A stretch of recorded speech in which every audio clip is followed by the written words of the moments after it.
प्यारे साथी नमस्कार। कैसे हैं आप सभी? आशा करता हूं बहुत अच्छे होंगे, शानदार, जबरदस्त, जिंदाबाद होंगे।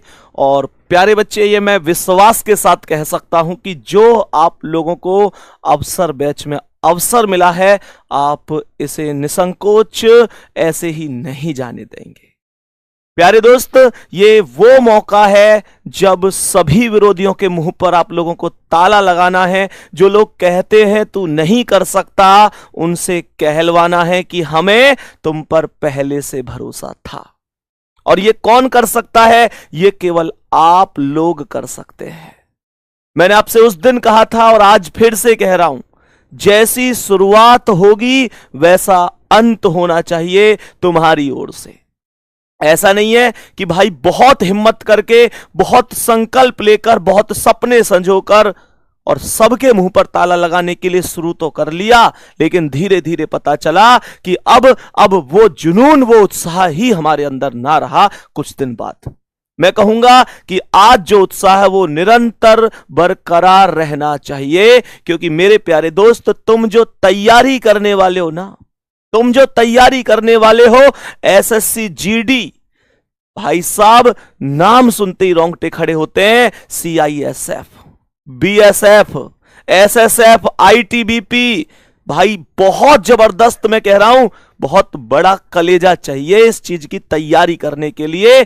अपना परिवार, अपने एक मां को छोड़कर अपनी भारत मां की सेवा करने के लिए, मैं कह रहा हूं जो अंदर खून नहीं, मैं कह रहा हूं जुनून दौड़ना चाहिए, वो आपके अंदर है।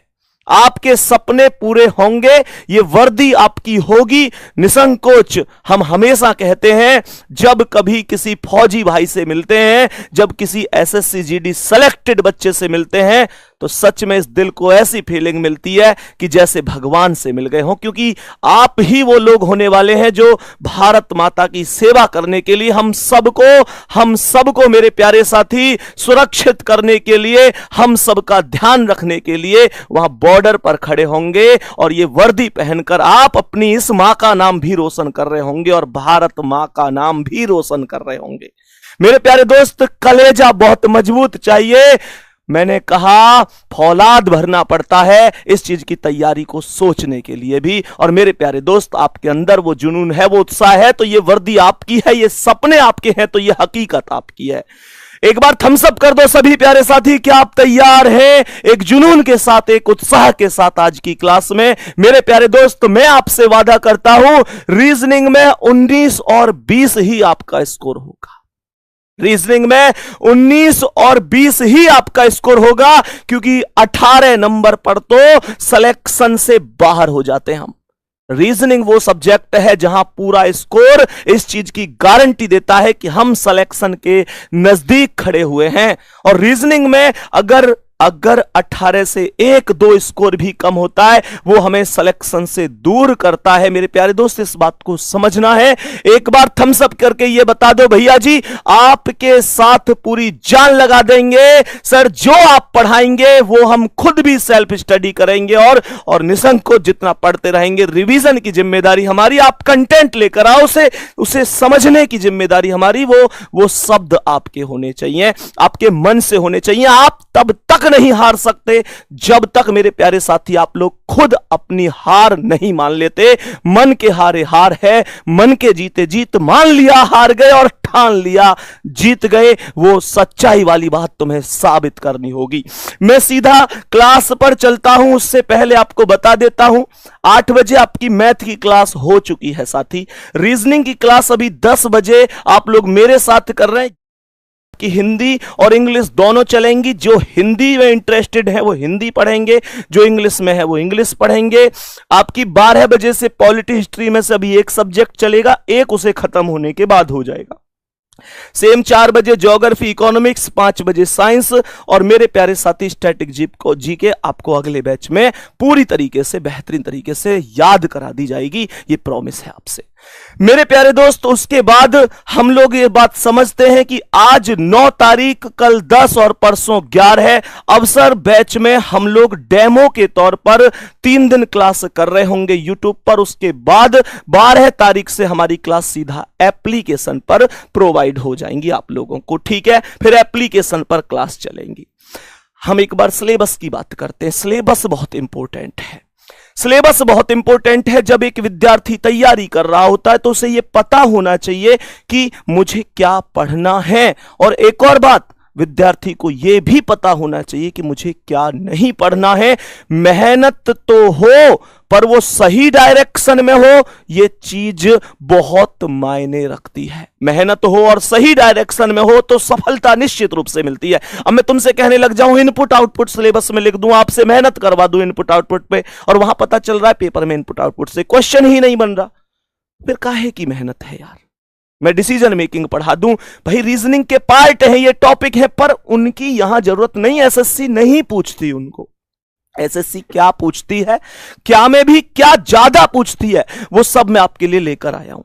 मेरे प्यारे साथी, समझने की कोशिश करना। सबसे पहले आप क्लासिफिकेशन टॉपिक देख रहे हैं, बहुत ज्यादा इंपॉर्टेंट नहीं है। जो ज्यादा इंपॉर्टेंट है वो मैंने ब्रैकेट में आईएमपी इंपॉर्टेंट लिख रखा है।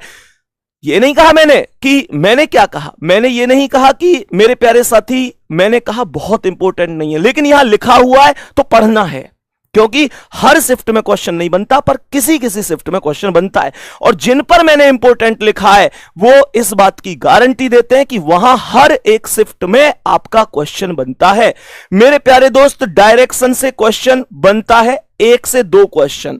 यहां पर स्लॉग्स की बात करूं, ये वेरी वेरी इंपॉर्टेंट है। ऐसी जीडी की कोई शिफ्ट नहीं मिलेगी, पिछली कोई शिफ्ट उठा के देख लो जिसमें यहां से क्वेश्चन नहीं बनता है। मैंने कहा आप लोग आगे बढ़ेंगे वेन डायग्राम से, क्वेश्चन मैंने इंपॉर्टेंट लिखा है, लेकिन 70% शिफ्ट में आता है, 30% शिफ्ट में यहां से क्वेश्चन नहीं आता है। मैथमेटिकल ऑपरेशन हर एक शिफ्ट में आता है भाई साहब, हर एक शिफ्ट में मैथमेटिकल ऑपरेशन आता है। आगे बढ़ जाते हैं। ब्लड रिलेशन की बात करता हूं, इंपॉर्टेंट है, लगभग 90% शिफ्ट में पूछा जाता है, 10% शिफ्ट की बात नहीं कर सकता। मैंने कहा सिमिलर सेट इंपॉर्टेंट है, लगभग 98% शिफ्ट में पूछा जा सकता है। सही है मेरे प्यारे साथी। एनालॉजी टेस्ट की बात करता हूं तो इंपॉर्टेंट है, बहुत ज्यादा इंपॉर्टेंट है। सीरीज बहुत ज्यादा इंपॉर्टेंट है, इसका पूरा 100% खेल होता है, पूरा 100% खेल होता है, ध्यान से समझना। मैंने कहा मैं आगे बात करता हूं डाइस की, इंपॉर्टेंट है, लगभग 80% शिफ्ट में आपको देखने को मिलेगा। रैंकिंग टेस्ट मात्र 10% शिफ्ट में आपको देखने को मिलेगा, बहुत ज्यादा इंपॉर्टेंट नहीं है, पर वो शिफ्ट आपकी भी तो हो सकती है। जिस 10% शिफ्ट में रैंकिंग टेस्ट पूछा गया है वो शिफ्ट आपकी भी तो हो सकती है, इसलिए पढ़ना तो पड़ेगा। मैंने कहा फाइंड द मिसिंग नंबर, बहुत इंपॉर्टेंट नहीं है, पढ़ना पड़ेगा। पर लॉजिकल सीक्वेंस ऑफ वर्ड बहुत इंपॉर्टेंट नहीं है, पढ़ना पड़ेगा। सिटिंग अरेंजमेंट बहुत इंपॉर्टेंट है, सिटिंग अरेंजमेंट बहुत इंपॉर्टेंट है, स्क्रीनशॉट लेते चलो, लिखते चलो। मैंने जिन पर इंपॉर्टेंट लिख रखा है ना, आपसे प्रॉमिस है जिन टॉपिक पर मैंने इंपॉर्टेंट लिखा हुआ है, इन टॉपिकों को भी बढ़िया तरीके से करके चले जाओगे एसएससी जीडी में, तो इतना अनुभव मुझे भी है मेरे भाई एसएससी का, कि आप लोग 19 क्वेश्चन 18 क्वेश्चन बहुत प्यार से करके आओगे। 20 में से 18-19 बहुत प्यार से करके आयोगे। लेकिन फिर से वही बात है, 18-19 से बात नहीं बनेगी। जो बाकी टॉपिक अगर कहीं से गड़बड़ होके इनसे क्वेश्चन फंसा तो एक क्वेश्चन वो भी ठीक हो जाए तो हम 20 में से 20 स्कोर कर रहे होंगे। ये आपसे प्रॉमिस है, वादा, उस हिसाब से मैं आपको पढ़ा रहा हूंगा। एक प्रॉपर समय हमारे पास है और निश्चित रूप से इस बैच में हम झंडे गाड़ रहे होंगे मेरे प्यारे दोस्त। उसके बाद ये हमारे सभी टॉपिक हो गए, देखते चलना मैंने कहां कहां इंपॉर्टेंट लिखा हुआ है मेरे प्यारे वीर। उसके बाद डिक्शनरी ऑर्डर पर इंपॉर्टेंट लिखा है, हालांकि इसका खेल 50-50% रहेगा, आ भी सकता है नहीं भी आ सकता, दोनों ही कॉन्सेप्ट हैं मेरे प्यारे दोस्त, ध्यान रखना। कोडिंग डिकोडिंग की बात करूं, ऐसी कोई शिफ्ट नहीं होती एसएससी की जिसमें क्वेश्चन नहीं बनता, 100% आपको क्वेश्चन देखने को मिलेगा मेरे प्यारे दोस्त। ऑर्डर सीक्वेंस इंपॉर्टेंट नहीं है बहुत ज्यादा, क्योंकि बहुत कम एसएससी की शिफ्ट में यहां से क्वेश्चन पूछे गए हैं। Find the conditional number letter बहुत इंपॉर्टेंट नहीं है। रिपीटेड सीरीज, हां रिपीटेड सीरीज की बता दूं, यह भी 50-50 रहेगा, तो आप इसे इंपॉर्टेंट में डाल सकते हैं। अल्फाबेट टेस्ट ज्यादा इंपॉर्टेंट नहीं है। अब बात कर लेते हैं क्लॉक और कैलेंडर की। बात कर लेते हैं इन दोनों टॉपिकों की। तो मेरे प्यारे दोस्त, पिछली बार इन दोनों में से कोई एक किसी शिफ्ट में पूछा गया है, या तो क्लॉक से क्वेश्चन या कैलेंडर से क्वेश्चन। कहने का मतलब क्या है, अब से कुछ समय पहले की बात करूं, 4-5 साल पहले की, तो ये दोनों ही मोस्ट इंपोर्टेंट टॉपिक थे। आप लोगों ने भी ये चीज देखी होगी कि पिछले कुछ दिनों से क्लॉक, कैलेंडर, घन घनाभ, ये टॉपिक थोड़े से कम हो चुके हैं और मेरे प्यारे दोस्त यहां से वेटेज घट चुका है। लेकिन घट चुका है तो क्या मैं क्लास में नहीं कराऊंगा? मैं तो क्लास में एक एक चीज कराऊंगा। पेपर में क्वेश्चन नहीं आया तो कोई बात नहीं है, हमने सीख लिया, और क्वेश्चन आ गया तो नंबर नहीं कटना चाहिए। मैं फिर से बता देता हूं, मेरे प्यारे साथी इस बात को समझेंगे कि कहीं ना कहीं आप लोग ऐसे समझो कि जितने भी टॉपिक हैं इस बात को प्रॉपर तरीके से समझना। एक एक टॉपिक इंपॉर्टेंट है, फिर से सुन लो, कान खोल के रख लो। रीजनिंग में आपका स्कोर अगर 19 से घटकर 18 भी रह गया 20 में से, तो आप सिलेक्शन की लिस्ट से बाहर जा रहे हैं। मेरे प्यारे दोस्त, ये मत समझना कि भैया एक नंबर से क्या ही फर्क पड़ेगा। मैंने कहा, मैं बहुत लोगों से मिलता हूं जो एग्जाम देते हैं, जो एग्जाम दिलवाते हैं। मेरे प्यारे दोस्त, मैंने जो निचोड़ निकाला है वो ये है कि एक एक नंबर पर लाखों बच्चे अंदर और बाहर होते हैं। मेरे प्यारे दोस्त, एक एक नंबर का खेल है, एक एक नंबर का योगदान होता है हमारे सिलेक्शन में। बात आ रही है समझ में? तो निश्चित रूप से जुनून के साथ आप क्लास को हम लोग स्टार्ट करते हैं। इसके बाद एक बार नॉन वर्बल पर मैं और नजर डाल लेता हूं। इसमें जो हमारी अंतर्निहित आकृति होती है कि भैया कहता है ना, एक आकृति देकर इस आकृति में इन 4 ऑप्शन में से कौन सी आकृति अंतर्निहित है, घुमाने की अनुमति नहीं है, ये वही टॉपिक है। इसे हम अंतर्निहित आकृति, हिडन फिगर, छिपी आकृति बोल देते हैं। यहां से क्वेश्चन बनता है। मेरे प्यारे साथी, mirror image, water image important है, फिगर सीरीज इंपॉर्टेंट है। सीरीज से फिगर सीरीज जो आकृति वाली सीरीज होती है, इसमें कुछ है ही नहीं। मैंने कहा रीजनिंग थोड़ी सी अगर टफ है तो वो केवल वर्बल रीजनिंग जिसमें लैंग्वेज है वो हल्की सी टफ है। नॉन वर्बल किस बात की टफ है यार? नॉन वर्बल तो टफ ही नहीं है, नॉन वर्बल तो बड़ी सीधी सी बात है, आकृति होती है। बस मैं तुम्हें ये बताऊंगा, इसे ऐसे यहां से ऐसे देखो, ये कैसे घूम रही है ऐसे देखो। मैं कह रहा हूं इसे तो मैं उस बंदे को भी सिखा दूंगा जो एक दिन कोचिंग नहीं गया, एक दिन स्कूल नहीं गया, कभी नहीं पढ़ा, कुछ नहीं जानता। मैं उनसे भी ये क्वेश्चन करवा दूंगा, ये मैं वादा कर रहा हूं आप लोगों से। तो आप तो बहुत समझदार हैं, आप तो बहुत होशियार हैं, अपने अंदर की शक्ति पहचानो गुड्डा। ये हमारे टॉपिक रहेंगे नॉन वर्बल के, आप इनका स्क्रीनशॉट ले लीजिए। इन पर भी मैंने इंपोर्टेंट लिख रखा है, कुल मिलाकर 4 मैंने इंपोर्टेंट में डाल रखे हैं, और दूसरा 1% अपवाद में ये कह रहा हूं, बाकी में से भी क्वेश्चन बन सकता है। मैं हर एक टॉपिक कराऊंगा, सभी टॉपिक कराऊंगा। तो मैं आप लोगों को 22 टॉपिक ये हैं और 8 टॉपिक ये हैं, लगभग 30 टॉपिक इस बैच के अंदर कराने वाला हूं। और अब हम करते हैं एक बेहतरीन सी शुरुआत, माता सरस्वती को प्रणाम करते हुए, क्योंकि प्यारे बच्चे, जहां पर बात हो रही होगी नौकरी की, जहां पर बात हो रही होगी ज्ञान की, जहां पर बात हो रही होगी बुद्धि की, मेरे प्यारे दोस्त, सबसे पहले अगर कोई याद आते हैं तो माता शारदे, इनको प्रणाम करते हुए हम आज के सेशन को शुरू करते हैं। इतनी बातें प्यारे बच्चे आज इस वजह से हुई क्योंकि सिलेबस डिस्कस होना जरूरी था, सारी चीजें जरूरी थी। आज पहली क्लास थी, इस वजह से मैंने आपको ये सारी चीजें डिस्कस की। प्रॉमिस है आपसे, आगे हर एक क्लास में केवल जो बात होगी पहली मिनट से लेकर लास्ट की मिनट तक, वो केवल कंटेंट से मिली जुली होगी, बीच में कोई भी बात आपसे नहीं होगी। कोई मोटिवेशन के लिए मैं आपसे कुछ कह दूं तो वो अलग बात है। अब हम लोग चलते हैं आज की क्लास पर। डाइस हमारा टॉपिक है। मेरे प्यारे शेर, कर दो थम्स अप, जुनून है तुम्हारे अंदर तो ध्यान रखना। ढूंढ लेते हैं जो मुश्किलों में भी साहिल को, ढूंढ लेते हैं जो मुश्किलों में भी साहिल को, वो सिर फिरी लहरों में कभी खो नहीं सकते। और जो कहते हैं तुम कुछ नहीं कर सकते, उनसे कह दो तेरा वजूद है क्या, हमें सातों समुंदर भी डुबो नहीं सकते। अब आ जाओ एक बार, डाइस क्या है। धीरे धीरे हर चीज को समझते चलना, नियमों को बहुत ही शानदार तरीके से पढ़ने की कोशिश करना। सबसे पहले यहां पर एक इंपॉर्टेंट पॉइंट है कि पासा घन या घनाभ की आकृति का होता है। क्या बोला? Dice has A shape of cube and cuboid. Cube और क्यूबॉइड, घन या घनाभ। सबने सांप सीढ़ी का खेल खेला होगा, लूडो सबने देखा होगा। लूडो देखा है ना, जिसपे बिंदी बिंदी सी होती है, वो इस टाइप का होता है, बोलो हाँ या ना। बोलो हाँ या ना। मैंने कहा इस प्रकार सा एक सांप सीढ़ी में लूडो होता है जिसे हम लोग डाइस कहते हैं। मेरे प्यारे दोस्त, इसमें इंपॉर्टेंट बात है कि इसकी 6 सतह होती हैं। कैसे कैसे होती हैं, क्यों होती हैं, वो मैं तुम्हें हर चीज बताऊंगा। आप पहली बार भी रीजनिंग पढ़ रहे हैं, आप रीजनिंग का आर भी नहीं जानते, इस बैच के बाद जो टॉपिक खत्म होगा आप उसमें महारत हासिल करेंगे। ये तुम्हारे भाई का वादा है, तुम्हारे टीचर का वादा है। मैंने आप लोगों से कहा कि लेकिन एक समय में केवल 3 ही सतह दिखाई देती हैं। ये क्या 2 बात निकल के आई? पासे में कुल होती तो 6 सतह हैं, पासे में होती तो कुल 6 सतह हैं, बट एक बार में 3 सतह दिखाई देती हैं। इसका कारण क्या है वो भी मैं आपको सिखाऊंगा। मैंने आप लोगों से बोला यहां पर जबकि 3 सतह छिपी हुई होती है। भाई सही बात है, जब 6 टोटल सतह हैं, 3 सतह दिख रही हैं, तो इसका मतलब 3 ऐसी हैं जो नहीं दिख रही हैं। तो वो कैसी हो गई? वो अंतर्निहित हो गई, वो छिपी हुई हो गई, वो गायब हो गई। वो कहां है? वो पीछे की साइड है। समझो ध्यान से।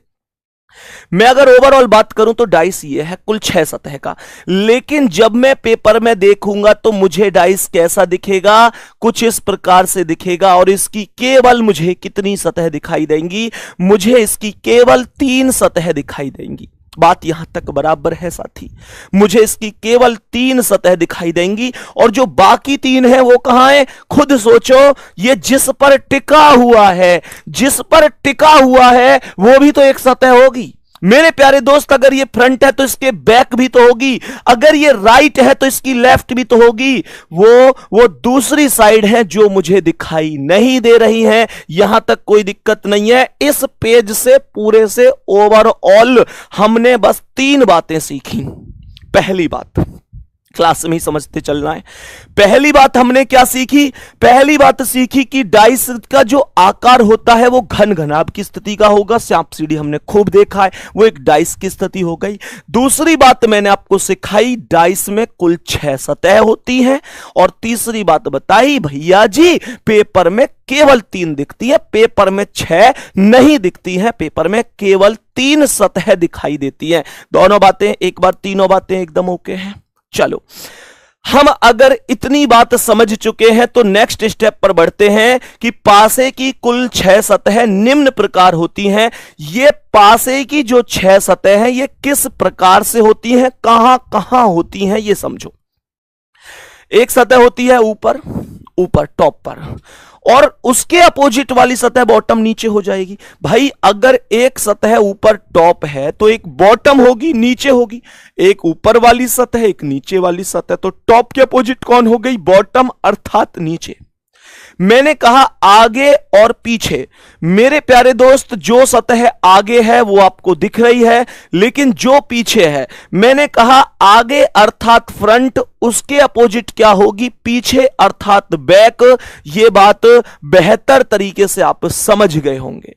हमने यहां पर क्या बोला? ये दाएं और ये बाएं। मेरे प्यारे दोस्त, एक सरफेस कौन सी है? राइट वाली, मैं इसकी बात कर रहा हूं, ये वाली। और एक सरफेस इसके इधर लेफ्ट वाली होगी जो आप लोगों को नहीं दिख रही। तो एक राइट और एक लेफ्ट, तो 6 सतह कैसे कैसे आई?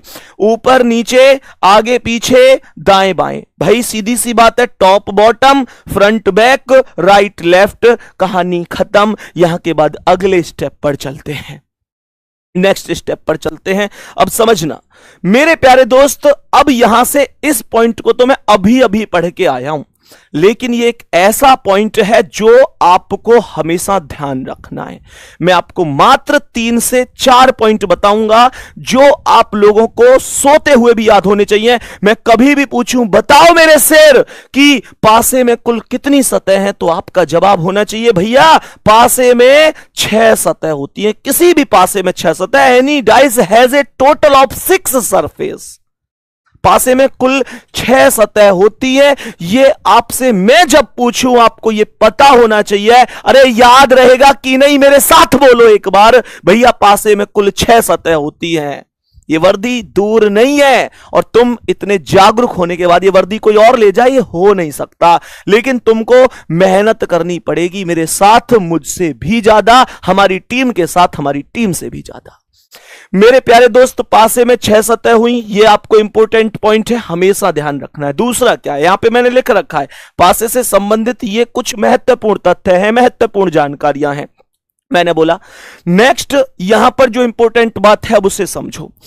मैंने कहा कि किसी भी एक सतह के विपरीत केवल एक ही सतह होती है। बहुत बड़ी बात आ रही है, किसी भी एक सतह के विपरीत केवल एक सतह होती है, जबकि शेष बची हुई चारों सतह उस सतह की पड़ोसी सतह होती है। There is only one surface, there is only one surface opposite to any one surface. किसी भी सतह के विपरीत केवल एक विपरीत सतह। While the remaining four surface, जो बची हुई, रिमेनिंग मतलब जो बची हुई 4 सरफेस हैं, remaining 4 surfaces are the neighbouring, भैया पड़ोसी की बात कर रहा है, सरफेसेस ऑफ दैट सरफेस, उस सतह की पड़ोसी सतह होंगी। क्या बोला इसने, किसी एक सतह के विपरीत केवल एक सतह होगी, किसी एक सतह के विपरीत केवल एक सतह होगी, और बची हुई चारों सतह उस सतह की हमेशा पड़ोसी सतह होंगी। मैं समझाता हूं मैंने क्या कहा। मेरे पास ये डाइस था, इस डाइस में मैंने कहा कि जो ऊपर वाली सतह है, जो टॉप वाली सतह है, अर्थात मैं इसकी बात कर रहा हूं। मेरे प्यारे दोस्त, इसकी अपोजिट कहां है भाई, खुद सोचो, ऊपर का अपोजिट कहां होता है, ऊपर का विलोम क्या होता है। तो आप कहेंगे जो ऊपर वाली सतह है उसके अपोजिट नीचे वाली सतह होगी, जिस पर पासा टिका हुआ होगा। ऊपर वाली सतह के अपोजिट नीचे वाली सतह हो गई, इस बात में कोई दिक्कत नहीं है, कोई परेशानी नहीं है। बात यहां पर यह निकल कर आ रही है कि किसी एक सतह के ऊपर, मतलब किसी एक सतह के विपरीत केवल एक सतह होती है। इसका मतलब जो ऊपर वाली सतह उसके विपरीत केवल एक, अर्थात नीचे वाली सतह हो गई। ये चारों क्या हैं भाई साहब, ये चारों क्या हैं, इंपॉर्टेंट तथ्य ये निकल के आ रहा है। जो बची हुई है ऊपर वाली के अपोजिट है नीचे वाली, लेकिन ऊपर वाली के रिगार्डिंग अगर मैं आगे देखूं, पीछे देखूं, दाएं देखूं, बाएं देखूं, ये क्या है।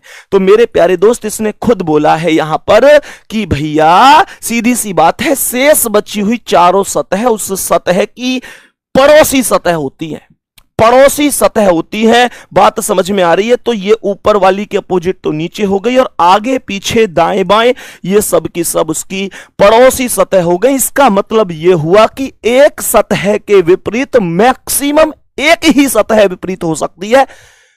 बाकी जो 4 सतह बची हैं उनमें से कोई भी सिंगल सतह फिर से विपरीत नहीं हो सकती, वो पड़ोसी सतह बनेंगी। ये बात हमें ध्यान रखनी है, ठीक है। बहुत शानदार। अब गौर से सुनना। अब हमने कहा भाई गौर से सुनो, 2 पॉइंट यहां तक क्लियर हुए हैं। नेक्स्ट पॉइंट क्या है इसे समझते चलो। नेक्स्ट पॉइंट क्या है, इसने कहा कि पासे में कभी भी 2 विपरीत सतह ना तो एक साथ दिखाई देती हैं, ना ही एक साथ छिपती हैं। ये वो पॉइंट है गुड्डा जिस पर डाइस का 70% कॉन्सेप्ट टिका हुआ है। मैं आपसे प्रॉमिस कर रहा हूं, open dice to close dice और close dice to open dice जब क्वेश्चन शुरू होंगे, अगर आपको यह नियम पता होगा, इस नियम के माध्यम से मैं आपका 70% डाइस समाप्त करा दूंगा। और इस नियम में कुछ नहीं है, बस यूं ही तो कह रहा है, 2 विपरीत ना एक संग दिखे करें, ना एक संग छिपे करें। 2 opposite numbers can never be seen together and can never be hidden together in any dice. नंबरों की बात करें, चाहे किसी की बात करें, मैं 100% कह सकता हूं 2 opposite surfaces can never be seen together and can never be hidden together in any dice। 2 विपरीत सतह ना तो कभी एक साथ दिखती है और ना कभी एक साथ छिपती हैं। आप ऐसे सोचो, मुझे ये बताओ, एक नॉर्मल सा कॉन्सेप्ट बताओ, मेरे हाथ की ये वाली सतह तुमको दिखाई दे रही है कि नहीं? मेरे हाथ की ये वाली सतह दिख रही है? बोलो हाँ, अरे हाँ बोलो हाँ या ना है। मुझे ये बताओ, क्या मेरे हाथ की सतह की अपोजिट सतह तुमको दिख रही है? भैया क्या पीछे वाली सतह दिख रही है तुमको? नहीं दिख रही। पीछे वाली सतह देखोगे, देखो जैसे ही मैं पीछे वाली सतह घुमाऊंगा, मैंने हाथ घुमाया, पीछे वाली सतह आपको दिखी, लेकिन जो अभी तक दिख रही थी वो सतह आपको नहीं दिखेगी। अब वो सतह आपको नहीं दिखेगी मेरे प्यारे दोस्त। अब जो सतह दिख रही है, क्या उसके अपोजिट ये वाली सतह है? हां जी, क्या वो दिखी? क्या अब पीछे वाली दिख रही है? पीछे वाली देखो। क्या अब जो दिख रही थी पहले आगे वाली सतह, वो दिख रही है? नहीं। वो कब दिखेगी? जब पीछे वाली नहीं दिखेगी। इसमें कोई भी स्थिति ऐसी नहीं बन सकती कि मैं आगे वाली सतह और पीछे वाली सतह दोनों को एक साथ ऐसे आपके सामने उपस्थित कर दूं कि आप दोनों देख पाए। उसके लिए मुझे सर्जरी करानी पड़ेगी इसकी। और हाथ की सर्जरी तो ठीक है भाई, डाइस तो टूट ही जाएगा। इस बात को समझो, ये इंपॉर्टेंट पॉइंट है, हमेशा ध्यान रखना। पासे में कभी भी ऐसा नहीं हो सकता कि दो विपरीत सतह या तो एक साथ दिख जाएं या एक साथ छिप जाएं। इस बात को बहुत बढ़िया तरीके से दिमाग में रखना, ठीक है। नेक्स्ट आगे बढ़ते हैं। अब एक बार बहुत इंपॉर्टेंट पॉइंट है, ये भी बहुत अच्छी तरीके से समझना। यहां पर क्वेश्चन ने कहा है कोई भी अंक आदि एक से ज्यादा बार किसी सतह पर नहीं आ सकता। No number etc. ईटीसी का मतलब अंक आ जाओ, कलर आ जाओ, चिन्ह आ जाओ, अल्फाबेट आ जाओ, कोई भी आ जाओ। हमने क्वेश्चन बोला no number ETC can appears on any surfaces more than once. एक बार के ज्यादा नहीं आ सकता मेरे प्यारे दोस्त। मैक्सिमम एक बार ही कोई अंक किसी सतह पर आ सकता, उससे ज्यादा कभी नहीं। क्या बोला इसने? अर्थात पासे में कुल 6 सतहों में से कोई भी सतह दोहराई नहीं जाती है। That is out of the total 6 surfaces in the dice none of the surfaces is repeated. कभी रिपीट नहीं होती है, कभी रिपीट नहीं होती है। इस बात को आप लोग प्रॉपर समझ रहे होंगे। मेरे कहने का अर्थ क्या है उसे समझो। मानकर चलो कि मैंने यहां पर एक डाइस बनाया, एज ए एग्जाम्पल के लिए मैं आप लोगों को समझाना चाह रहा हूं। मैंने यहां पर एक डाइस बना दिया, इसमें 6 सतह हैं। मैंने यहां पर लिख दिया 2 नंबर, ठीक है। मैंने सबसे ऊपर वाली सतह पर 2 नंबर लिख दिया। अब अगर मेरे प्यारे वीरों आपको यह लगता है कि ये 2 नंबर किसी दूसरी सतह पर भी रिपीट हो सकता है, मेरे कहने का अर्थ सुनना। ये 2 नंबर मैंने सबसे ऊपर लिखा है, टोटल 6 सतह होती हैं। 2 नंबर को मैंने ऊपर वाली सतह पर लिख दिया है, तो अभी बची हुई सतह की संख्या कितनी है? 5 है। ये 2 नंबर बची हुई 5 सतहों में से किसी भी सतह पर किसी भी कीमत में रिपीट नहीं हो सकता। अगर 2 एक बार आ चुका है तो यह कभी भी पॉसिबल नहीं है कि मैं 2 को यहां भी रख दूं, पॉसिबल नहीं है। मैं 2 को यहां रख दूं, पॉसिबल नहीं है। मैं 2 को यहां रख दूं, पॉसिबल नहीं है। नंबर कभी रिपीट नहीं होता है। मैंने कहा नंबर रिपीट कभी भी नहीं होता है, यह बात आप लोगों को ध्यान रखनी है। नंबर का एग्जाम्पल दिया है। रिपीट की बात करूं तो रिपीट नंबर के अलावा चाहे कोई अक्षर हो, चाहे कोई कलर हो, चाहे कोई लेटर हो, कोई भी चीज दुनिया की जो डाइस में है रिपीट नहीं हो सकती। बोल दो एक बार, यहां तक कॉन्सेप्ट सब कुछ समझ में आए हैं या नहीं आए हैं? यहां तक मैंने आपको गिनी चुनी बातें बताई हैं। अब सुनते हैं अगले कॉन्सेप्ट पर। अब नेक्स्ट कॉन्सेप्ट पर चलते हैं। अब यहां से एक सवाल उठता है, how many types of dice? Then we can say there are 2 types in any dice. हम क्या बोलेंगे? मतलब ऐसे समझो, वो कहता है how many types of dice? पासे के कुल कितने प्रकार हैं? मेरे प्यारे दोस्त क्या बोला? पासे के कुल 2 प्रकार हैं। There are 2 type of dice. मैंने कहा पासे के कुल 2 प्रकार होते हैं। पासे के प्रकार की संख्या क्या है? पासे के प्रकार की संख्या है 2। अब ध्यान से सुनना, कौन कौन से होते हैं, क्या क्या उनके नाम होते हैं। हम लोगों ने यह पढ़ा है साधारण पासा, मानक पासा, पर उनका कभी कभी नाम बदल दिया जाता है। हालांकि मानक पासे को तो मानक पासे ही बोलेगा, मैक्सिमम कभी कभी विशिष्ट पासा भी बोल देता है, विशिष्ट पासा बोल देता है। क्वेश्चनों के तौर पर मैं तुम्हें वो प्रत्येक चीज सिखाता हुआ चलूंगा, ये मेरा प्रॉमिस है आपसे। अब मैंने क्या कहा? मैंने कहा पहला पासा होता है साधारण पासा। क्या बोलेंगे? साधारण पासा। साधारण पासा जिसे हम ऑर्डिनरी डाइस, नॉर्मल या नॉन स्टैंडर्ड कुछ भी बोले, ऐसे हिंदी की अगर मैं बात करूं तो मेरे प्यारे दोस्त इसे साधारण पासा बोल दे।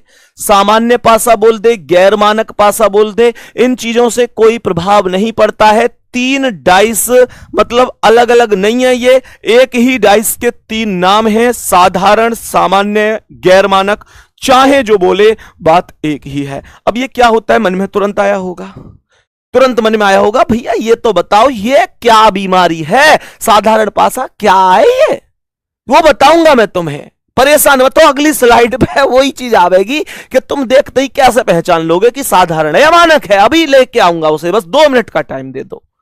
मैंने कहा साधारण पासा, सामान्य, गैर मानक, एक ही बात है। और दूसरा क्या है, दूसरा होता है मानक पासा, जिसे हम स्टैंडर्ड डाइस के नाम से जानते हैं। स्टैंडर्ड डाइस, ऐसे लग रहा है ना सोचते ही स्टैंडर्ड हो भाई साहब, ये शब्द ऐसा दिखा दे अमीरी की सी फीलिंग लेके आवे। स्टैंडर्ड खाना, होटल स्टैंडर्ड, आदमी स्टैंडर्ड, यहां डाइस भी स्टैंडर्ड है आएगा। अभी मैं इसी कॉन्सेप्ट पर चल रहा हूं कि आइए अब दोनों पासों के अंतर को समझते हैं। Let us know understand the different between normal dice and standard dice. दोनों पासों के अंतर को समझते हैं मेरे प्यारे साथी, ठीक है। चलो बढ़ते हैं, एक बार आ जाओ। नेक्स्ट क्या है ये, सबसे पहले आपको पहली स्लाइड पर लिखा होगा साधारण पासा। सबसे पहले पहली स्लाइड पर आपको दिखेगा साधारण पासा। यह साधारण अर्थात सामान्य पासा क्या है, कैसे है, ध्यान से सुनो। सबसे पहले मुझे एक बात बताओ, जो आपको ये 3, 4 और 5 अंक दिखाई दे रहे हैं, ये जो आपको 3, 4 और 5 अंक दिखाई दे रहे हैं, क्या इनमें से कोई सा भी अंक ऐसा है जो किसी पासे के अपोजिट हो सकता है? क्या इनमें से कोई सा भी अंक ऐसा है जो किसी भी पासे के आपस में अपोजिट हो सकता है? ये 3, 4 और 5 में कोई भी आपस में अपोजिट नहीं है। ये तीनों नंबर एक दूसरे के पड़ोसी नंबर हैं, निकटवर्ती सतह हैं, क्योंकि अगर विपरीत होते तो विपरीत तो कभी भी एक साथ दिखाई ही नहीं देता, और ये एक साथ दिख रहे हैं, इसका मतलब ये विपरीत नहीं है, ये निकटवर्ती है, ये पड़ोसी हैं। समझ में आई?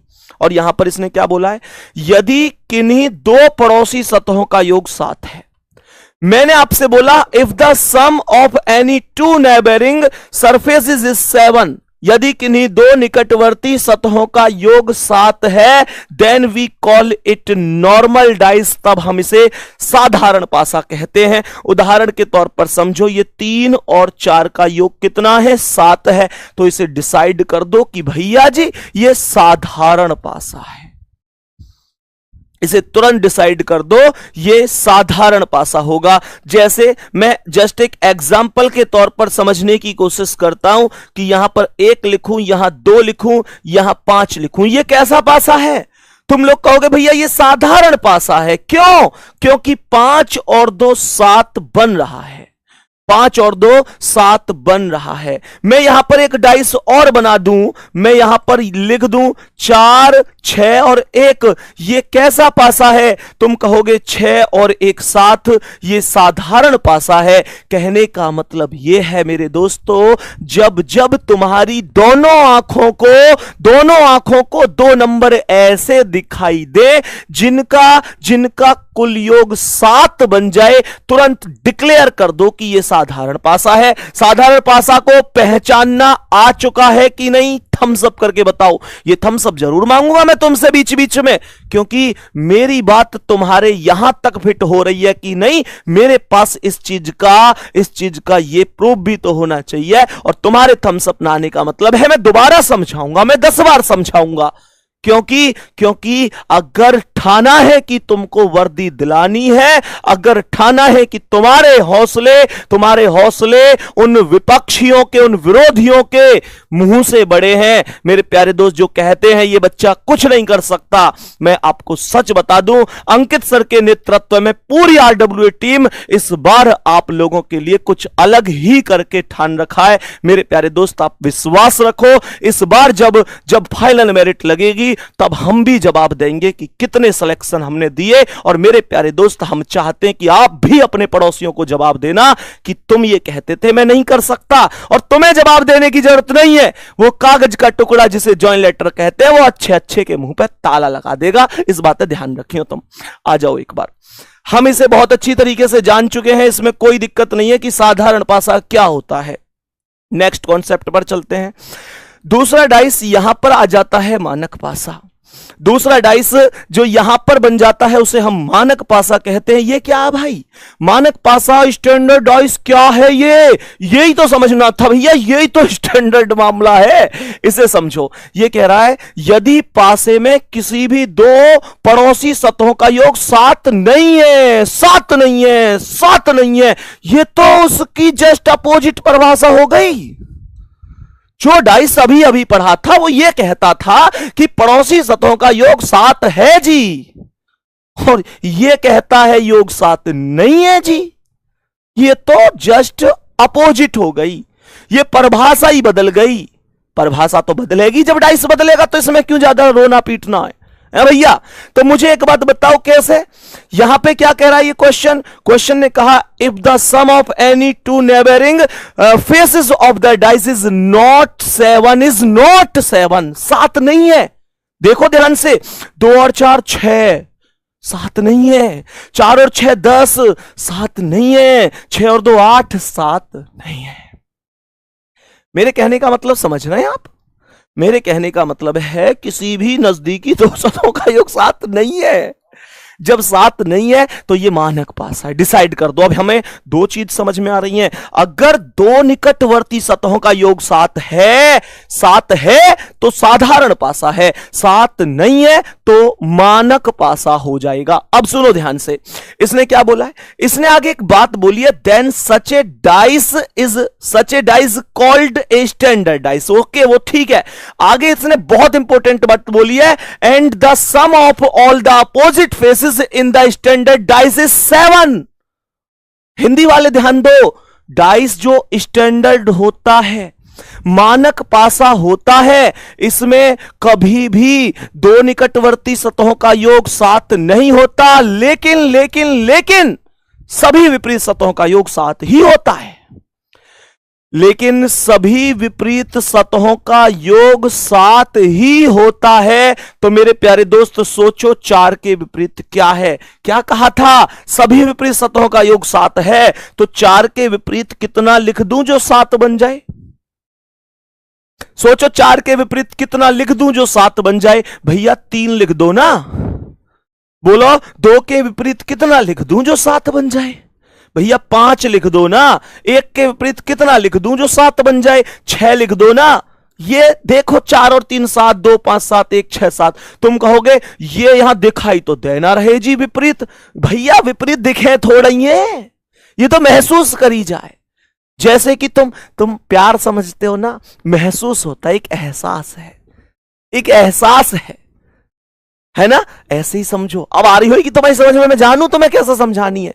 प्यार, मुस्कुराहट और लास्ट में धोखा ये तो भाई समझ जल्दी हमें। सुनो ध्यान से, तो मैंने क्या कहा, ये केवल महसूस करने लायक बात है। सोचो, 2 के अपोजिट 5 होगा, 3 के अपोजिट 4 होगा, 1 के अपोजिट 6 होगा। यही कॉन्सेप्ट है, यही सच्चाई है। आगे बढ़ जाऊं मैं अब नेक्स्ट क्वेश्चन पे। यहां तक ऐसे कितने मेरे प्यारे वीर हैं जिन्हें इतनी सी दिक्कत ना? भैया हमें कोई दिक्कत ना है, सब चीज प्रॉपर बेहतरीन तरीका से आ रही है समझ में। अब आगे बढ़ जाओ, नेक्स्ट क्वेश्चन पे आ जाओ। हां, अब यहां पे एक जो बहुत इंपॉर्टेंट बात है वो मुझे आपको बतानी है। एक्चुअल में बच्चा कंफ्यूज कब हो जाए। जैसे बच्चा सोचेगा, यार भैया ने एक बात बताई, टीचर ने, मास्टर ने, कि जी अगर 2 टोटल सतह के योग 7 बन जाए तो बहुत बढ़िया है, ना बने तो मानक है। लेकिन मान के चलो हम 7 जैसे लॉजिक पे ही ना जा पावे, हमें लेटर ही नंबर ही ना मिले, हमें मिल जाए ए, हमें मिल जाए बी, हमें मिल जाए सी। अगर हमें यह वाला कॉन्सेप्ट मिल जाए कि यहां पर ए है, यहां पर बी है, यहां पर सी है, तो मैं अब कैसे करूं भाई साहब? यहां तो मैं जोड़ नहीं सकता। तो बच्चा इतना खिलाड़ी हो गया कि अरे क्या हो, अगर नंबर ना है तो मैं ए पे 1 मान लूंगा, बी पे 2 मान लूंगा, सी पे 3 मान लूंगा। ऐसे मान ले बालक। भाई देखो, तोड़ तो तुम्हारा ना, तुम मान तो कैसे लियो? अब यहां पे हिसाब कैसे लगाओगे? 1 और 2 3, 2 और 3 5, 3 और 1 4, कहीं भी 7 नहीं है, तो तुरंत कैसे डिसाइड कर देते हो? मानक पासा हो गया जी। खामोखा मानक भाषा नहीं है ये तुमसे कौन ने कही कि तुम 1 2 3 मानियो। और सोचो, तुमने ऐसे तो 1 2 3 यहां मान लिया, कल को मान के चलो ऐसी स्थिति बन जाए कि यहां पे जो है स्टार लगा दे, यहां पे ट्रायंगल लिख दे, यहां हैज लिख दे। अब कैसे करोगे तुम? अब 1 2 3 कैसे मानोगे? चलो यहां तो तुम्हें प्लेस वैल्यू याद थी, यहां कैसे मानोगे? नहीं मान पाओगे ना। कल को अगर मान के चलो ये यहां पे यूं लिख दे, ये रेड यानी लाल है, ये हरा है, ये सफेद है, भैया कैसे मानोगे तुम इन्हें? नहीं मान पाओगे। इसका मतलब क्या है? इसका मतलब यह हुआ कि ऊपर सीधी सी बात लिखी है, जब कभी भी अंकों के और बिंदुओं के अतिरिक्त अंक काउंटेबल है, अंक काउंटेबल है। अंक तो सीधी सी बात है, काउंटेबल क्या है? 4 लिख रही है तो 4 सीधी सीधी दिख रही है, 3 है तो 3 दिख तो रही है, 2 दिख तो रही है, 5 6 7 दिख तो रहे सब। अंक तो सीधा सीधा काउंटेबल है। और क्या बोला? बिंदुओं के अतिरिक्त। हां जी भाई साहब, बिंदु की बात यह है कि अगर यहां कल को 2 बिंदु आ जाएं तो मैं तो इन्हें गिन सकूं, ये 2 बिंदु है, खूब गिन सकूं मैं। ये यहां 1 बिंदु है जी, ये यहां 4 बिंदु है, खूब गिन सकूं मैं। लेकिन सवाल यह उठता है कि अंकों और बिंदुओं के अतिरिक्त कुछ भी आ जाए, यह कुछ भी क्या मामला है? चाहे तो चिन्ह आ जाए, चाहे तो कलर आ जाए, चाहे दुनिया का कोई और बवाल आ जाए, लेकिन वो सभी के सभी पासे इस स्थिति में सभी पासे सामान्य माने जाते हैं। बात आ रही है समझ में? तो इसका मतलब यह हुआ, जो ABCD वाला कॉन्सेप्ट है, जिस पे मैंने ABCD लिखी, वो कॉन्सेप्ट कौन सा है? वो कॉन्सेप्ट साधारण पासा है, उसे मानक पासा नहीं मानना, 1 2 3 नहीं लाना है। सीधा सा कॉन्सेप्ट है, whenever anything other than numbers and dots come up। कहने का मतलब नंबर और डॉट का मतलब बिंदुओं के अतिरिक्त। In this situation all the dice are considered normal dice, साधारण पासा। बोलेंगे क्या बात समझ में आ रही है? ऐसे कितने दोस्त हैं, सच सच बताना, जिनको अब तक मैंने जितना पढ़ाया है, जितना मैंने अब तक पढ़ाया है, वो हर चीज यहां तक छप चुकी है, दिल में उतर चुकी है। ऐसे प्यारे साथी कोई भी बिना थम्सअप के मत रहना, क्योंकि मैं उसी हिसाब से आगे अपना फ्लो स्टार्ट करूंगा। मैं केवल 10 सेकंड का टाइम दे रहा हूं आपको, 10 सेकंड का टाइम दे रहा हूं। बताओ एक बार, क्या सब कुछ ओके चल रहा है? बहुत शानदार, वेरी गुड मेरे शेर, वेरी गुड, बहुत बढ़िया। चलो, इसका मतलब यहां तक ओके। नेक्स्ट क्वेश्चन तक चलते हैं, आज की क्लास का अगला। अब यहां से क्वेश्चन किस तरीके से पूछे जाएंगे, क्या कैटेगरी होती है, डाइस में क्या चीजें होती हैं। इसने बोला है कि साधारण पासे के आधार पर बनने वाले कुछ महत्वपूर्ण प्रकार, some important types made on any basis of simple dice, साधारण पासे के आधार पर। तो पहला है कि भैया जब केवल एक स्थिति दी हो, when only one position is given, जब 2 स्थिति दी हो, when 2 positions are given, जब 2 से ज्यादा स्थिति दी हो, when more than 2 positions are given। तो 3 केस बने, जब 1 स्थिति हो, जब 2 स्थिति हो, और जब 2 से भी ज्यादा स्थिति हो। एक एक करके सभी स्थितियों को समझने की कोशिश करते हैं। मेरे प्यारे दोस्त, ये एक स्थिति है। यहां पर अभी इस क्वेश्चन को करने से पहले मैं आप लोगों को थोड़ा सा समझाना चाहूंगा। मेरे प्यारे दोस्त ध्यान से समझना, जब एक स्थिति आए, इस क्वेश्चन को भी समझाऊंगा। कह रहा है when only 1 dice is given, तो हमें क्या करना है, बहुत गौर से सुनना। मानकर चलो मेरे प्यारे दोस्त, मेरे पास यहां पर एक डाइस है, केवल एक स्थिति है, यहां पर 2 लिखा है, यहां पर 1 लिखा है, और यहां पर लिखा हुआ है 3। सही है। मैं इस क्वेश्चन में आपसे यह पूछना चाहता हूं मेरे शेर कि 3 के विपरीत क्या होगा। मैंने क्वेश्चन में पूछा कि बता दो 3 के विपरीत क्या होगा। क्या तुम मुझे आंसर बता सकते हो? मैंने कहा 3 के विपरीत क्या है, तो सुनो ना, तो ये रहना कि मैं कैसे करूंगा, मैंने तो अभी सीखे ही ना है। अरे तुम्हें यह नहीं सिखाया था कि साधारण पासा मानक पासा दो चीजें होती हैं? तो पहले यह तो चेक करो कि यह पासा कौन सा है, ये साधारण पासा है या मानक पासा है, एक बार प्लीज चेक करो। तो आप चेक करोगे 2 और 1 3, 1 और 3 4, 3 और 2 5। क्या इसमें कहीं भी 7 बना? क्या कहीं भी 7 है इसमें? कहीं ना भाई साहब, 7 है ही ना। 7 ना है तो ये तो मानक पासा है, ये तो मानक पासा स्टैंडर्डाइज, और इसके आंसर तो फिक्स रहे में। भैया ये वही है ना जिसमें अपोजिट का टोटल 7 हो करे? ये वही तो है जिसमें अपोजिट का टोटल 7 होता है। यार एक चीज सोचो, जब पड़ोसी का टोटल 7 ना है तो फिर 7 कहां है? अपोजिट पे, विपरीत पे। तो 3 के विपरीत सोचो, 3 के विपरीत कितना लिख दूं जो 3 में ऐसे कितना जोड़ दूं जो 7 बन जाए? 4 जोड़ दो, 4 ही आंसर है इसका। तो एक चीज तो ये निकल के आई कि जब एक ही डाइस आएगा तो एक कॉन्सेप्ट तो ये बन सकता है कि वो डाइस अपने आप में मानक पासा होगा और मैं उसमें सीधा अपोजिट का टोटल 7 कर दूंगा, दुनिया की कोई ताकत नहीं रोक सकती, आंसर सही होगा। लेकिन मुश्किल ये नहीं है, मुश्किल ये नहीं है। 3 के विपरीत 4 यहां तो मैंने लिख दिया, कोई दिक्कत नहीं। मैंने क्या कहा? मैंने यहां पर सीधा कॉन्सेप्ट लगा दिया कि एक स्थिति बन गई, यहां 1 था, यहां 2 था, यहां 3 था और 3 के विपरीत पूछ रहा था। मैंने आप लोगों से आंसर क्या दे दिया? 4 बता दिया। यह बहुत बड़ी बात नहीं है, लेकिन अगर ऐसा हो जाए, अगर ऐसा हो जाए कि पासा मानक भी ना हो, पासा मानक भी ना हो, पासा को गौर से सुनना। मैंने पासा में क्या बोला? मैंने बोला 2 और 6 8। गौर से सुनो, 2 और 6 8, 6 और 5 11, 5 और 2 7। ओ भाई साहब, ये 5 और 2 7, इसने डिसाइड कर दी कि ये साधारण पासा है। इसने डिसाइड कर दिया कि यह साधारण पासा है। अब अगर यहां क्वेश्चन पूछा जाए कि बताओ 5 के विपरीत क्या होगा, 5 के विपरीत क्या होगा? जल्दी से बता सकते हो क्या आंसर? मेरे प्यारे साथी, क्या 5 के विपरीत बता सकते हो आंसर क्या होगा? तो ऐसे कॉन्सेप्ट पे क्या कर सकते हैं? ऑप्शन ध्यान से सुनो। मानकर चलो 5 के विपरीत पूछ रहा है और 4 ऑप्शन हमें ये दे दिए।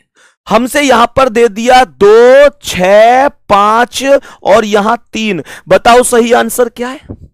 बताओ सही आंसर क्या है? तो भैया सीधी सी बात है, 5 के विपरीत खुद 5 तो हो नहीं सकता। मैंने ये बात पहले ही बताई, नंबर कभी रिपीट नहीं होता। अब दूसरी बात, मैंने कही 5 के विपरीत 6 हो सके। 6? यार कैसी बात कर रहे हो, विपरीत तो कभी साथ में दिखता ही नहीं है। मैंने कहा नहीं था two opposite surfaces can never be seen together and can never be hidden together in any dice. दो विपरीत सतह कभी भी एक साथ नहीं दिखती और कभी भी एक साथ नहीं छिपती। तो अगर 5 के विपरीत 6 होता तो ये एक साथ क्यों दिख रही हैं जी? तो 6 भी 9 है जी। क्या 2 हो सके? 2? यार 2 कैसा हो सके? 2 ना हो सके। क्यों? 2 पड़ोस में बैठा है तो विपरीत कैसे हो सके? तो कौन बचा? 3। यही आंसर बच गया। अब मान के चलो आगे के ऑप्शन सुनो। A B C D 4 option फिर दे दिए जी। पहले ऑप्शन पे लिख दी यहां 5, दूसरे ऑप्शन पे लिख दी 1, यहां लिख दी 2, यहां लिख दी 6। बताओ अब कौन है? तो 5 के विपरीत 5 ना हो सके, 6 ना हो सके, 2 ना हो सके, तो अब 1 होगी। ये कॉन्सेप्ट है, इसमें है क्या? मुझे ये समझ में ना आ रही, कहां दिक्कत आ रही है तुम्हें? बताओ जल्दी। हां अब ध्यान से सुनो, एक्चुअल में 5 के विपरीत है क्या? एक्चुअल में क्या है सर? 5 के विपरीत फिक्स कोई नंबर नहीं है। 5 के विपरीत फिक्स तो कुछ भी नहीं है। कहने का मतलब यह है मेरे प्यारे दोस्त, 5 के विपरीत कौन है? सुन लो, 1 है, 2 तो लिखा हुआ है, 1 है, 3 है और 4 है। 5 के विपरीत 1 है, 3 है और 4 है। कहने का मतलब हुआ 2 6 और 5 के विपरीत 1 3 4 होंगे। कहने का मतलब है 2 कैटेगरी बनेंगी। एक वो कैटेगरी जो यहां पे दिख रही है और एक वो कैटेगरी जो यहां से गायब है मेरे प्यारे साथी, जो यहां उपलब्ध नहीं है। एक वो कैटेगरी जो यहां दिख रही है 2 6 5, एक वो कैटेगरी जो गायब है 1 3 4। इस बात को बढ़िया तरीके से समझो। अब कौन कौन से के अपोजिट है ये हम कभी सिंगल डाइस में नहीं बता सकते। मैं ही ना, दुनिया का कोई मास्टर ना बता सके। सिंगल डाइस में फिक्स कोई ना कर सके। और कल को इन 3 में से जो ऑप्शन में मिलेगा वो ठीक है। और कभी ऐसा मिल जाए कि ऑप्शन नंबर जैसे 5 के विपरीत पूछे और ऑप्शन नंबर 1 पर मिले ए, दूसरे पर मिले 3, तीसरे पर मिले 4 और चौथे पर मिल जाए ज्ञात नहीं कर सकते, तो फिर ज्ञात नहीं कर सकते ही सही जवाब है। समझ में आ रही है? फिर ज्ञात नहीं कर सकते ही सही जवाब होगा। अगर जैसे पहले पे मिल जाए 1, दूसरे पे मिल जाए 3, तीसरे पे मिल जाए ए तथा बी दोनों, तो फिर वो सही है अकॉर्डिंग टू ऑप्शन। अब सुनो ध्यान से, बहुत बढ़िया, बहुत शानदार।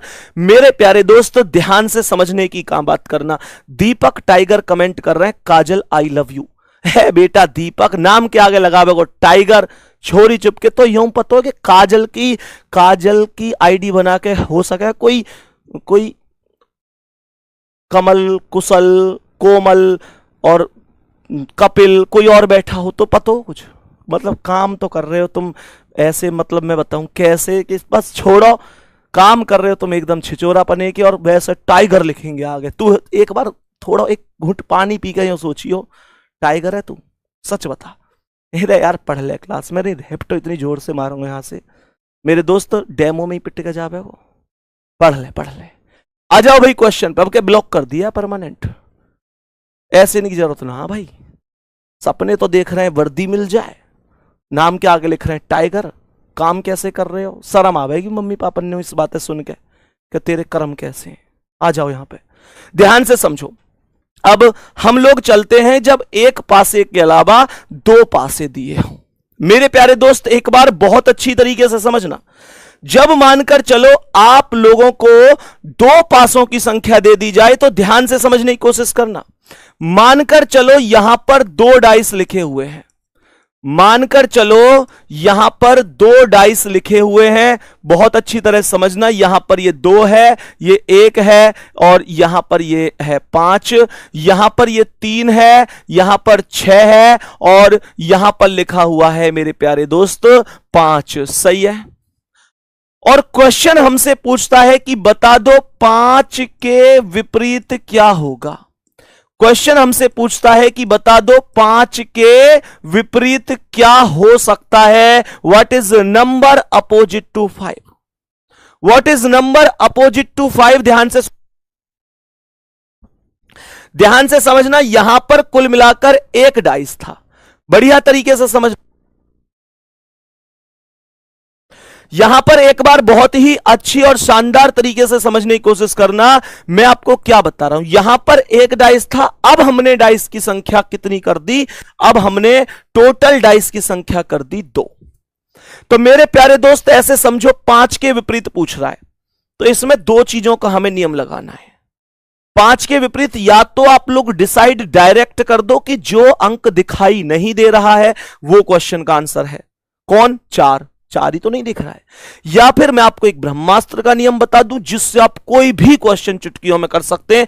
आप एक काम करो, जो 5 है इन दोनों में ऐसे देखो कॉमन कौन है, या 5 के अलावा किसी भी नंबर के विपरीत पूछ ले। मान के चलो 2 के विपरीत पूछ ले, 3 के पूछ ले, 4 के, 1 के, किसी भी नंबर के विपरीत पूछ ले। ध्यान से समझना मेरे प्यारे दोस्त, ऐसे समझने की कोशिश करना कि जैसे यहां पर कॉमन देखो कौन है, तो 5 कॉमन है। बहुत ध्यान से समझियो।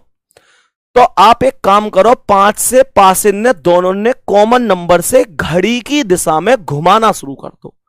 घड़ी की दिशा में घुमाना शुरू कर दो। जैसे यहां 5 से कौन मिला? 2 और 2 से 1, तो 5 से कौन आया? 2 और 2 से कौन आया? 1। भाई घड़ी ऐसे ही तो चले कर 5 2 1। अरे घड़ी ऐसे ही चले, तुम में से किसी की महंगी तो ना है जो उल्टी चलती हो। तो 5 2 1 ऐसे चलेगी। मेरे प्यारे साथी यहां पर 5 3 6, तो ये 5 3 6 आएगी और यहां 5 के सामने 4 आ जाएगी।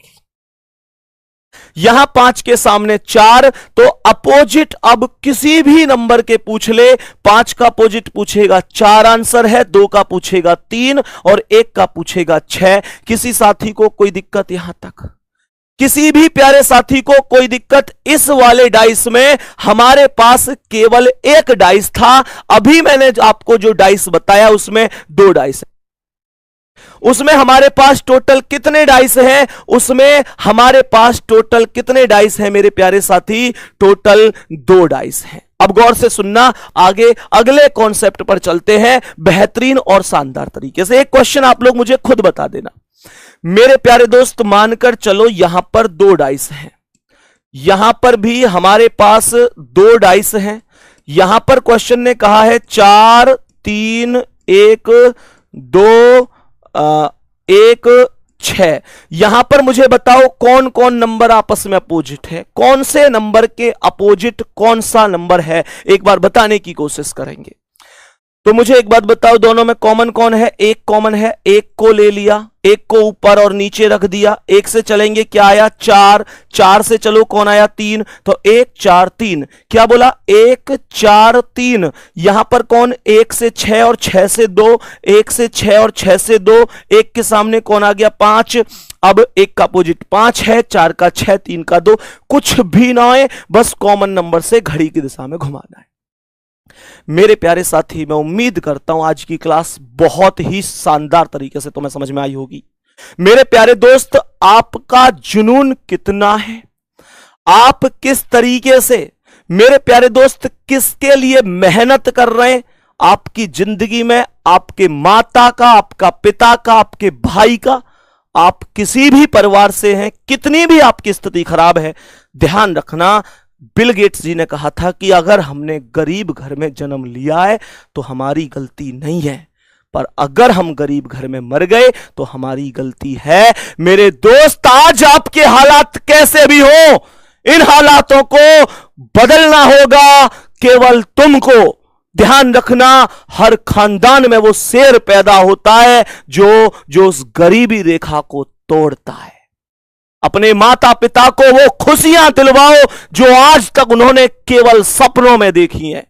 अपने माता पिता को वो खुशियां दो जिनका इंतजार वो आपके तब से कर रहे हैं जब आप शायद बहुत छोटे थे। मेरे प्यारे दोस्त, वो दिन दूर नहीं होना चाहिए जब आप लोग निश्चित रूप से खुशियां मना रहे होंगे और मम्मी पापा से कह रहे होंगे उस दिन सुबह सुबह, पापा आज मेरा रिजल्ट आने वाला है। और मम्मी पापा तुम्हारे पास बैठकर जब इंटरनेट पर रिजल्ट चेक करेंगे तो उनकी आंखों में आंसू आ जाए, आने दो, खुशी के ही तो होंगे। फर्क क्या पड़ता है, दोबारा कभी रोने का मौका उनकी जिंदगी में नहीं आना चाहिए। मेहनत करो शानदार तरीके से। और प्यारे बच्चे, कमेंट में यह भी जरूर बता देना कि आप किस स्टेट से और किस जिले से क्लास ले रहे हैं। आज इस बात को सभी प्यारे साथी अभी क्लास के बाद कमेंट करके जरूर बताना। और क्लास कैसी रही, किस उम्मीद से हम क्लास में आए हैं, लास्ट तक हमारा जुनून बना रहेगा इतना, वो सभी कमेंट में मुझे चाहिए। अभी मैं सभी की कमेंट का इंतजार करूंगा। धन्यवाद, नमस्कार।